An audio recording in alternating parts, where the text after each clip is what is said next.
আল্লাহ তাআলা বলেন যালিকা বিআন্নাহুম কারিহু মা আনজালাল্লাহ ফাআহবাতা আ'মালাহুম। এটা এই কারণে তারা অপছন্দ করেছে, তারা অপছন্দ করেছে মা আনজালাল্লাহ, আল্লাহ তাআলা যা কিছু অবতীর্ণ করেছেন সেগুলোকে তারা অপছন্দ করেছে। তারা অপছন্দ করেছে এমন বিষয়গুলোকে, এমন জিনিসকে যা আল্লাহ তাআলা অবতীর্ণ করেছেন, আল্লাহ তাআলা নাযিল করেছেন। ফাআহবাতা আ'মালাহুম, ফলে তাদের আমলগুলো বরবাদ হয়ে গেছে, ফলে তাদের আমলগুলো বিনষ্ট হয়ে গেছে।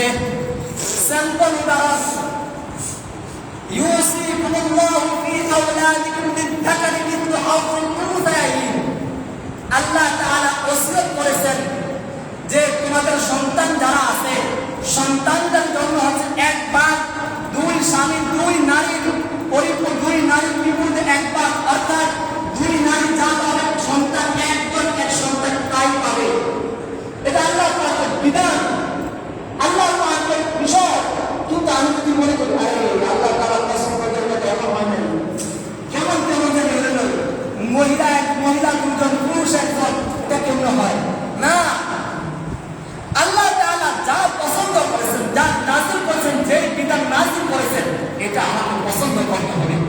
আমি যদি অপছন্দ করি তাহলে আমার আমল বরবাদ, শেষ। তাহলে দুই নাম্বার আমল কি? আমল বরবাদ হয়ে যাওয়ার দুই নাম্বার কারণ কি? যে আল্লাহ তাআলা আমাদের জন্য যা কিছু নাযিল করেছেন, যেই বিধান নাযিল করেছেন, ওই বিধানের উপর সন্তুষ্ট থাকা, ওই বিধানকে অসন্তুষ্ট না হওয়া, ওই বিধানের প্রতি অসন্তুষ্ট না হওয়া। যদি অসন্তুষ্ট হয়ে যায় তাহলে আমল বরবাদ হয়ে যাবে। তিন নাম্বার, আল্লাহ তাআলা কোরআনে বলতেছেন যালিকা বিআন্নাহুম ইত্তাবাউ মা আসখাতাল্লাহ ওয়া কারিহু রিদওয়ানাহু ফাআহবাতা আ'মালাহুম। তিন নাম্বার কারণ, আল্লাহ তাআলার পছন্দের বিষয়গুলোকে অপছন্দ করা। দ্বিতীয় নাম্বার কারণ বলছিলাম কি? আল্লাহ তাআলার বিধানকে অপছন্দ করা।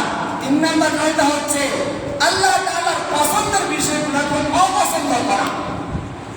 আল্লাহ তাআলার পছন্দের বিষয়গুলোকে অপছন্দ করলে তখন আমার আমল বরবাদ হয়ে যাবে।